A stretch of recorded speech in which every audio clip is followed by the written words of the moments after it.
Bonjour, je m'appelle Ian Desson, je suis étudiant de doctorat en sciences humaines appliquées à l'Université de Montréal et aujourd'hui je vais présenter à vous mon projet intitulé Discours de transformation et transformations urbaines, un jeu d'intention dans les quartiers de spectacle. Ce projet-là, il a été développé sous la direction du professeur Simon Arel. Donc, dans cette communication, je propose d'explorer la manière dont les discours d'innovation structurent les transformations urbaines, en prenant comme étude des cas, les quartiers de spectacle à Montréal. Mon argument central est que l'innovation ne fonctionne pas seulement comme une politique publique, mais comme un dispositif discursif qui reconfigure symboliquement et matériellement l'espace urbain. Dans les prochains diapos, je partage avec vous ma problématique. On considère que l'innovation elle est aujourd'hui un mot-clé central dans les politiques urbaines contemporaines. Elle est associée à la créativité, à la technologie, à l'attractivité territoriale et à la compétitivité globale des villes. Cependant, ce terme est profondément polysémique et mobilisé par des acteurs différents avec des significations parfois contradictoires. Pourtant, les quartiers de spectacle constituent un laboratoire privilégié pour analyser ces dynamiques parce qu'il est présenté comme un territoire emblématique de la ville créative montréalaise. En termes de questions de recherche, on propose comment les discours de l'innovation reconfigurent-ils symboliquement et matériellement l'espace urbain. Plus précisément, j'analyse comment ces discours produisent des tensions entre les acteurs, comment ils participent à la transformation des pratiques, des infrastructures et des imaginaires urbains. Dans la carte théorique, je mobilise la théorie du discours de la Chloé Mouffe qui permet de comprendre la société comme un champ de lutte pour la signification. Dans cette perspective, l'innovation est conceptualisée comme un signifiant flottant, c'est-à-dire un terme dont la signification n'est jamais fixée définitivement et qui peut être articulé à différents projets politiques. J'utilise également la typologie de Glinus et Woodard qui distingue à partir de cette vision de Laclos et Mouffe trois types de logiques: les logiques sociales, les logiques politiques et les logiques fantasmatiques. Ces antilles permettent d'analyser comment l'innovation est naturalisée, contestée ou fantasmée dans les discours urbains. Pour les contextes empiriques, on présente les quartiers de spectacle comme un territoire stratégique des politiques culturelles montréalais. Il est situé au centre-ville de Montréal et concentre une forte densité des institutions culturelles, des événements, des institutions, des installations numériques et des dispositifs urbains innovants. Il est gouverné par une constellation des acteurs urbains, culturels et entrepreneuriaux, ce qui en fait un terrain privilégié pour observer les tensions de la ville. Donc, c'est à partir du quartier de spectacle qu'on peut étudier des politiques publiques pour les secteurs culturels, créatifs et innovants. On peut étudier comment fonctionne la gouvernance de cette articulation gouvernementale et aussi avec des acteurs privés et d'autres organismes et la société civile.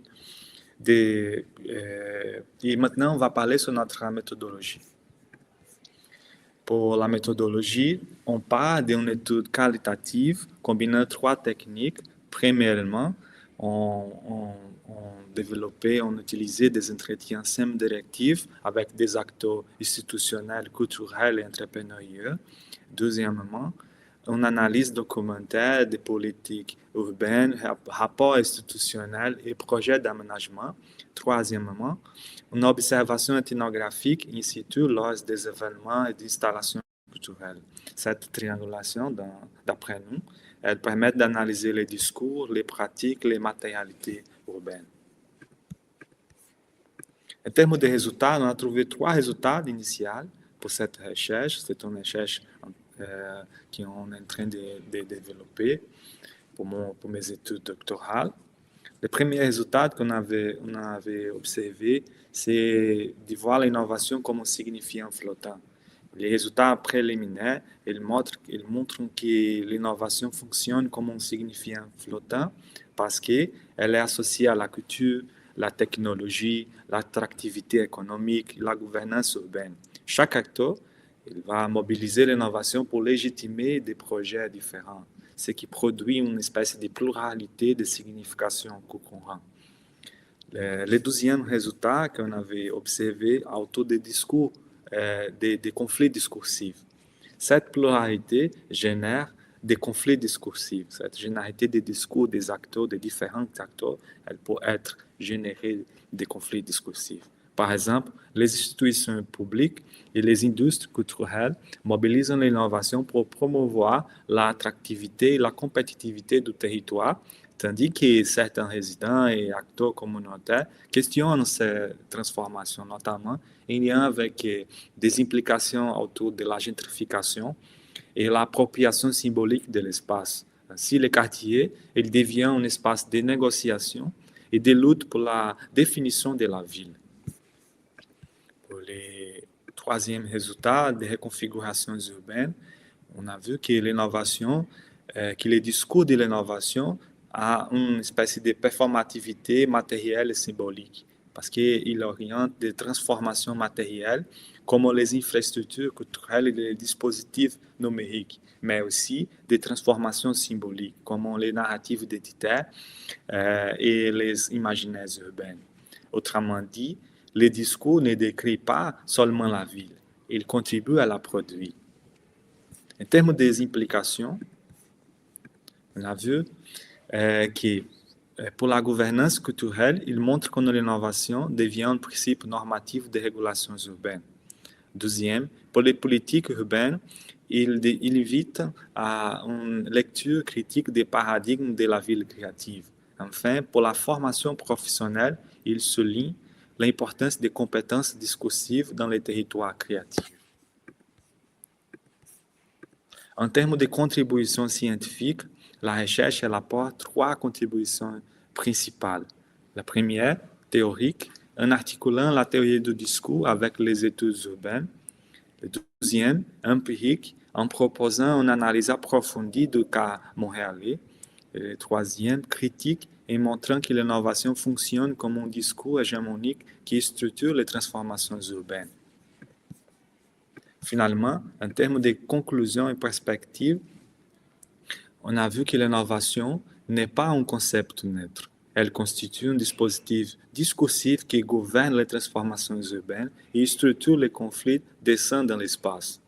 Les perspectives de recherche incluent une comparaison avec d'autres quartiers créatifs et des territoires d'innovation afin de comprendre les variations des logiques discursives dans différents contextes urbains. L'innovation n'est pas seulement une politique, mais un discours qui gouverne la ville. Je voudrais finalement partager avec vous des diffusions scientifiques et des contributions éditoriales que je suis en train de faire dans les 2 dernières années. En 2025, par exemple, j'ai publié le livre Comment créer un article scientifique de zéro à la publication, un ouvrage de vulgarisation méthodologique destiné à chercheurs, à des étudiants, et qui vise à démocratiser l'accès aux compétences de rédaction scientifique. Et par ailleurs, mon prochain livre, il est intitulé Régulation culturelle dans les territoires d'innovation, enseignement des portes digitales.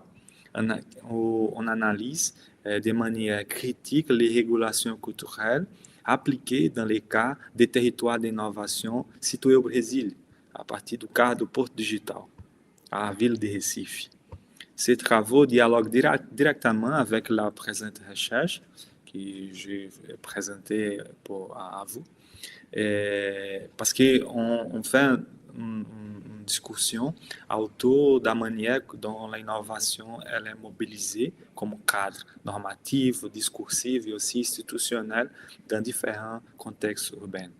Il contribue aussi à structurer une espèce d'agenda de recherche comparative sur la régulation culturelle et les conflits descendant dans les territoires créatifs.